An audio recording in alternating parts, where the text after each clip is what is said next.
राजस्थान में इसी साल 2023 के अंत तक होने वाले विधानसभा चुनाव में जीत हासिल करने के लिए कांग्रेस और भारतीय जनता पार्टी दोनों ने ही अपनी पूरी ताकत झोंक दी है।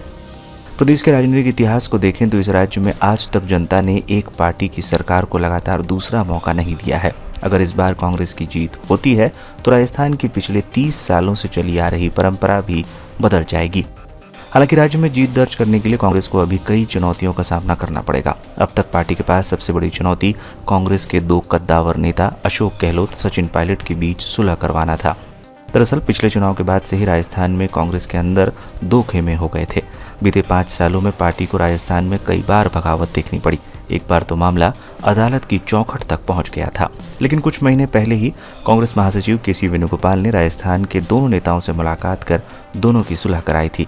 फिलहाल अशोक गहलोत और सचिन पायलट दोनों आपसी गिले शिकवे भुलाकर पार्टी के लिए एकजुटता के साथ मैदान में उतरे हैं।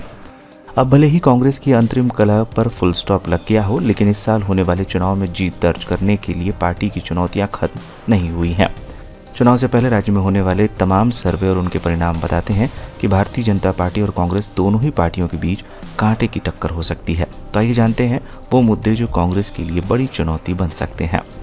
गहलोत सरकार का हिंदुत्व विरोधी होने का आरोप। चुनाव से पहले कांग्रेस पर भारतीय जनता पार्टी ने कई आरोप लगाए हैं। इन आरोपों में अशोक गहलोत का हिंदुत्व विरोधी होने का आरोप एक बड़ा मुद्दा बनकर सामने आया है। अशोक गहलोत की सरकार पर बीजेपी कई बार हिंदू विरोधी होने का आरोप लगाती रहती है। ये वो मुद्दा है जिस पर कांग्रेस फिलहाल बैकफुट पर है। हालांकि कांग्रेस ने अपनी रणनीति बदलकर इस बार हिंदू तीर्थ स्थलों, धार्मिक पर्यटन स्थलों, मंदिरों में जमकर काम किए और कई योजनाएं भी चलाई हैं। राजेंद्र कूड़ा का गंभीर आरोप। कुछ दिन पहले ही कांग्रेस में ही मंत्री रहते हुए राजस्थान विधानसभा में राजेंद्र कूड़ा ने अपनी ही सरकार को महिलाओं पर अत्याचार रोकने में विफल बता दिया और कटघरे में खड़ा कर दिया था। पार्टी का हिस्सा रहते हुए महिलाओं पर अत्याचार जैसे बयान देने के साथ ही राजेंद्र कूड़ा की लाल डायरी भी चुनावी साल में गहलोत सरकार के लिए गले की फांस बन गया है। दरअसल इस साल जुलाई के महीने में कूड़ा एक लाल डायरी लेकर विधानसभा पहुंच गए थे। उन्होंने दावा किया था कि इस डायरी में अशोक गहलोत के खिलाफ आरोपों की पूरी फहरिस्त लिखी है। राजेंद्र कूड़ा का आरोप था कि इस डायरी में संकट के वक्त कांग्रेस ने जितने भी विधायकों को खरीदा है उसका पूरा लेखा जोखा डायरी में लिखा हुआ है। इन आरोपों के बाद गहलोत सरकार की काफ़ी किरकिरी हुई थी और इस डायरी ने राजस्थान की सियासी तपिश बढ़ा दी थी। चुनाव प्रचार के दौरान विपक्षी पार्टियां उस लाल डायरी को लेकर कांग्रेस को घेरेंगी। प्रधानमंत्री मोदी भी इस लाल डायरी को लेकर सीएम अशोक गहलोत और कांग्रेस पार्टी पर वार कर चुके हैं। 5 साल में सरकार बदलने का ट्रेंड।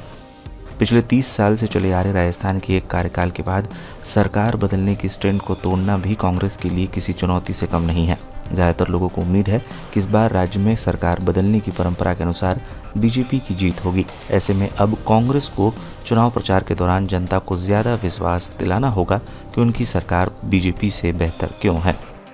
पिछले विधानसभा चुनाव की बात करें तो राजस्थान में साल 2018 में 200 विधानसभा सीटों पर चुनाव हुआ था, जिसमें कांग्रेस ने 99 सीटें जीती थी, जो बहुमत की संख्या से सिर्फ 2 सीटें कम थी। वहीं दूसरी तरफ भारतीय जनता पार्टी को 73 सीटें मिली थी और कांग्रेस के बाद भारतीय जनता पार्टी दूसरे नंबर पर रही थी।